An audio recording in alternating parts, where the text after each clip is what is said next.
It's 1:30 on Saturday afternoon and the game has just been abandoned. And we're all feeling the same, I suppose. But we also ought to, first of all, feel for the patient, the person who suffered some sort of complaint that was brought to the attention of the officials, I think by one of the players or several of the players. Apparently it's not good for that person. So what we must do is just have a moment thinking about that, because it's very easy to get on to thinking about when's the replay going to happen and what have you, and how the team started. Did we learn anything in those first 10 or 15 minutes? But we mustn't, because that is somebody's husband or wife, somebody's grandparent, somebody's grandchild, somebody's son or daughter, and the shock and horror and the hugeness of the effect that it will have on them this Saturday evening and through the weekend and through the week and coming up to Christmas and for the rest of their lives is incalculable. And in a sense, that's all that matters. However, having made those important observations, thank you for bearing with me. I heard it done in a token way on various bits and bobs of the media, and it was almost a throwaway thing. I had to watch the game at home using the commentary provided by Charlton Athletic, and I was seriously unimpressed with these two guys, both of whom talked professionally with that sort of accent, you know what I mean, and were saying things like, I really don't know much about anything really, but at least I'm honest. And that was the kind of calibre of information that we were getting during the, must have been half an hour, 40 minutes of an empty pitch, an empty stand. This is just an aside. At the Gabba, where they're playing cricket at the moment, in order to disguise the fact that sometimes this huge stadium isn't full, they've made all the seats different colours, so that it looks as though there's a bigger crowd than there is. No football club has spotted that yet. No football club actually needs it yet, except Charlton probably do, because there seem to be not very many people there. But that's neither here nor there. The thing is, what happened? Okay, as far as I can gather at the moment, and the abandonment only took place about 10 or 15 minutes ago, although I had word much earlier than that the game was going to be abandoned. I'll explain that in just a second. Well, I will explain it now, actually, because it's quite interesting. Knowing as I do the Messino family from old, I'm always in touch with John Messino's dad during the game, and he goes to every game because he's so bound up in his son's fascinating career.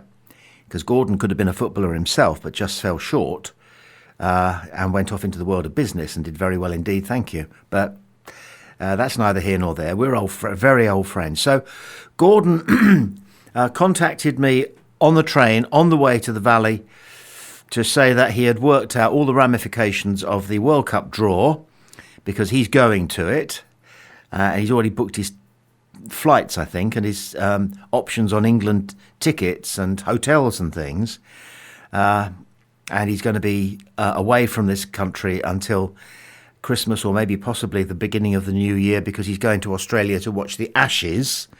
This is the life that he leads, thanks to management consultancy, and we'll come back to that another time, because part of the reason that John Messino is so good at management is because it's in his DNA. But anyway, so Gordon then, from the game, about, I suppose it was 10 minutes in, the abandonment had begun, he started sending me messages, because he was sitting amongst the high and mighty of Charlton. Okay? And what he was saying to me discreetly was, they don't know what's going on. They themselves, the bosses of Charlton, don't know what the exact rules are. It began to emerge that the people that you have to have at a football match who are qualified in some sort of medical capacity, I think they have to be more qualified than, do you remember the old St John's ambulance folk who used to scurry around the touchline just before the beginning of a game. I think you have to be more qualified than that. I don't know. And nobody does. And nobody did.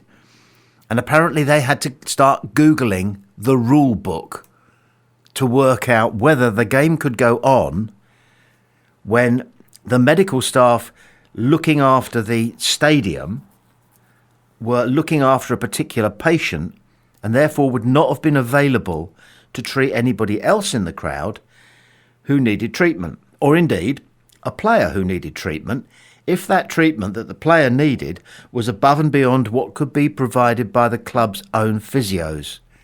Have you stayed with me that far? I'm not sure I did.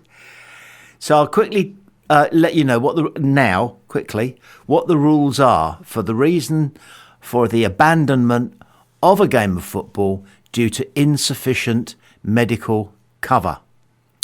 And the rules say it is a serious issue that directly impacts player safety. Lack of required equipment is one issue, and they recall a notable incident where a women's championship game between Charlton, they're going to be feeling as though the runes are against them, and Manchester United was abandoned because the home team didn't have an oxygen on site, did not have oxygen on site, a requirement under league rules. So it's clear that there are clear rules about all the minimum requirements for medical cover at a game of football. And having oxygen on site is a requirement, and if you ain't got it, then the game is called off. Then there's delayed ambulance arrival. Don't know whether this played a part in what happened this afternoon. It says matches have been abandoned when a serious injury occurs and the arrival of the ambulance is significantly delayed. And the traffic around South London is horrendous, especially in the 2 or 3 weeks before Christmas on a Saturday. So if the arrival of an ambulance is significantly delayed, e.g. 30 minutes or more, meaning the match cannot continue safely or within a reasonable time frame, well, if it had been an 8 o'clock kickoff, delaying the game for an hour would have been unreasonable. But if it's a 12:30 kickoff, not quite sure the same logic applies. But logic and rules do not always make happy bedfellows. There's a medical personnel shortage, and we think, I pass these messages on to the great Mick Robertson, who was also watching on a screen, who was in the dark completely, and also to Steve Bone, who doesn't like watching Pompey on TV, so he didn't even know that the game had been delayed. But we had a little discussion about medical personnel shortage, and it began to look as though this could be the issue. So I got back to Gordon with this in the Charlton director's box, and he said, I don't know, it's a farce up here. That's Gordon. If medical personnel have to leave the field to tend to a serious injury, either a player or a spectator, and no other qualified cover is available, the match may be abandoned. And we think, and again, it's early doors, it may turn out to be not entirely this or not at all this, but it may turn out to be this. If medical personnel have to leave the field to tend to a serious injury, either a player or a spectator, and no other qualified cover is available, the match may be abandoned. And there was a whisper. Now, who told me this? I think it may have been Gordon, or it may have been the two South London commentators who were waffling away, that the medical staff at the ground, this is separate from the physios who travel with and are indeed on the staff of Portsmouth and of Charlton. They're qualified physios, of course, but are they qualified to deal with somebody who is having a member of the public who is having a severe medical issue? Possibly not. So the medical staff connected to the club, the ground, look after that person, look after that incident, that issue, but it means that there is no cover elsewhere in the ground for either a spectator who falls unwell or a player whose injury is greater or beyond the scope of the quality of the attention that the club's physios are able to provide. All of this, you see, is going on in the hurly-burly of a director's box with people checking the rules. No doubt there were consultations with the referee. I saw at one point John Messino talking to his backroom staff down on the touchline and just putting his arms out as if to say, I don't know, and nobody knows. Maybe he was saying something else. They'd taken a moment to have a team talk, hoping that the stoppage was going to be very temporary. So it may have been that he was waving his arms at what had gone on the pitch in the 10 or 15 minutes before the incident occurred. And once again, it's important to remember that with all of this going on, we are talking about a life or death situation for a fellow football fan, presumably. That could have been a steward. You just don't know at this stage. And one's thoughts are with them. If we're talking about a loss of life and their family, whether it's whether it's a serious injury from which a recovery is possible or a death, then one has to think about all the loved ones and the families and friends and colleagues of that person, because it's a very, very life-changing experience for all concerned. Now, consequences and rulings. He suddenly perked, sort of back to the stuff that directly affects the majority of people. Consequences and rulings of a match abandoned due to medical personnel shortage. Referee's role. The referee is responsible for the decision to abandon the match if, in their judgment, it cannot continue safely. They do not decide the outcome of the game, only whether it proceeds. Well, it was only 10 or 15 minutes old, so that result is not going to stand. Governing body decision. The relevant league or competition management committee reviews the incident to determine the outcome. This can involve A, replaying the match. That's almost certain to happen, isn't it? Well, it is certain to happen. B, result stands, no chance. C, points awarded. If one team is found to be at fault for the rule breach, the points may be awarded to their opponent. Now, that's not going to happen, but nevertheless, it's an interesting thing to think about, isn't it? The provision exists that if it turns out that Charlton are found to be at fault for a rule breach, the points may be awarded to their opponent. Which rule breach? Don't know. Did they have sufficient personnel providing their medical cover? Did they have sufficient equipment? The only incident that we can find of a game being abandoned because of lack of medical cover was a Charlton home game. Surely not. I hope not. Anyway, that would be that would be very unfortunate. But it would mean we get 3 points, I suppose. So let's hope that doesn't happen, desperate as we are at the moment for 3 points. Well, keen for 3 points.